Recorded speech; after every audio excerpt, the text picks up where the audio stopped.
আমরা আসলে এই যে আপনার এই কষ্ট করে যে এই পর্যায়ে এসেছেন এবং বললেন যে আসলে না খেয়ে ৬০ টাকা বাঁচিয়ে এই মানে টিকটক করার জন্য কিংবা ভিডিও বানানোর জন্য আপনি কোথায় গিয়েছিলেন সেই গল্পটা আপনার কাছ থেকে আসলে শুনতে চাই এবং এইখানে কতটুকু আপনার কষ্ট হয়েছে এবং কতটুকু আপনার মালিকের কাছ থেকে ছোট হতে হয়েছে এটা বলেছেন আপনি, এটি একটু জানতে চাচ্ছি। আসলে ভাই আপনি যেটা প্রশ্ন করছেন এটা আসলে আমি এখন যদি বলি মানে আমার কান্না আসবে, আমি বলতে পারবো না।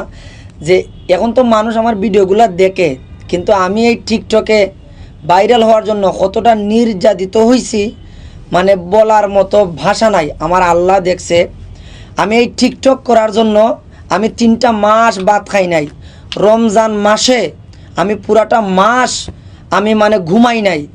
এবং আমি যে টিকটক ভিডিও করতাম, আমার বাবা আজকে দুনিয়াতে নাই, যদি আজকে আমার বাবা থাকতেন তাহলে হয়তো বর্তমান সফলতা নিয়ে আমার বাবা অনেক খুশি হইতেন। আমি হচ্ছে এই টিকটক করতে যাইয়া আমি যে নির্যাতিত হয়েছি, আমার মাজনের যত জুতার বাড়ি খাইছি, আমার ফরনের যত গেঞ্জি ছিঁড়ছে, আমার যত লাতি, এবং আমার গাড়ি এখনও মনে কর দাগ আছে, মানে এই যে গাড়ির হুইল দিয়ে আমাকে মারছে আমি এই টিকটক করার জন্য। মানে আমার বাবা আমাকে একদিন ফোন দিছে, ওই দিন আমার মাজন আমাকে জুতা দিয়ে আমার গালের মধ্যে আমার মারছে এই টিকটক করার জন্য, যে আমি 3টা মাস আমি ভাত খাই নাই শুধু এই টিকটকে ভাইরাল হওয়ার জন্য। এবং আমাকে সুতা পরিমাণ সুযোগ দেয় নাই এই মহাজন, যে মহাজনের দোকানে আমি চাকরি করতাম।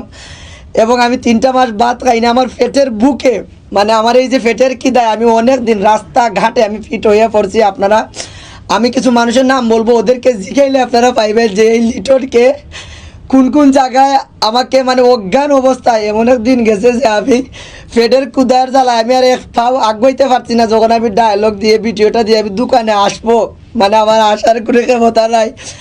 অনেক মানুষ আমার মেডিকেল ভর্তি করে আমার মাজনকে ফোন দিয়েছে, আমার মাজন উসমানী মেডিকেল থেকে আমারে গিয়ে আনছে মানে অজ্ঞান অবস্থায়। মানে আমি এই টিকটক করার জন্য কতটুকু যে আগ্রহ ছিলাম একমাত্র আমার আল্লাহ দেখছে। আজকে হয়তো আমার বাবা দুনিয়াত নাই, আমি এতিম, অনেকজনে অনেক কিছু বলে ফেলে, কিন্তু ভাই যে কষ্ট করছি সে নির্যাতিত হয়েছে আমি এই টিকটক করতে গিয়া, মানে বলার মতো আমার ভাষা নাই। পুরাটা রমজান মাস আমি রোজা রাখিয়া এই ভিডিও করছি, ফজরের নামাজ পড়ে রাত্রে 8:30 রাত ঘুমাই নাই, এই আইটা রোজা রাখিয়া আমি অনেক দিন। তারপরে আমি রোজা ভাঙি নাই, এই 30টা রোজা মাস আমি মনে করি 15 দিনে আমি অজ্ঞান হয়েছি শুধু পেটের বুকে, এরপরে আমি রোজা ভাঙি নাই। তারপরে এই মাজনের কাজে আমি সুতা পরিমাণ মূল্য পাই নাই এবং আমাকে সুতা পরিমাণ মূল্য দেয় নাই। এই টিকটকে আমি 3টা মাস মানে আমাকে যে 60 টাকা দেওয়া হইতো ওইটা আমি খাইতে পারতাম না। আমি দোকানে আইয়া ওই রকম মাজন এত পরিমাণ ডরাইতাম, যদি মাজনে আমার একটু পেশব দেখে ভাই মানে আমার যেতাম হচ্ছে মারে খেস থেকে জুতা উড়াই আমার উপরে মানে আমারে, আমি লেবার ছিলাম, আমি বস্তা বইতাম, গাড়িতে মাল তুলে দিতাম, অনেক কাস্টমারগুলো আমার গালাগালি করতো। এগুলো বলে হলে আর হচ্ছে আল্লাহ সবরে গরিব বানাইছে, কিন্তু ওকে ভাই আমরা স্তব্ধ হয়ে যাচ্ছি। কিন্তু ভাই আমার মতো অনেক গরিব ছেলেরা আছে, তারা চাকরি করে, হয়তো অনেক মা বাপ জানে না যে তারা যে কতটা নির্যাতিত হয়। আজকে হয়তো আল্লাহ আমাকে সফল বানিয়েছে আপনাদের দুয়ায়, কিন্তু আমি যে মাজনের ঘরে নির্যাতিত হয়ে আসছি, হয়তো আপনি আমার ভিডিওটা দেখবেন, আমার এই ভিডিওটা দেখে আপনার বাস্তবের কাহিনিটা মিলিয়ে নেবেন।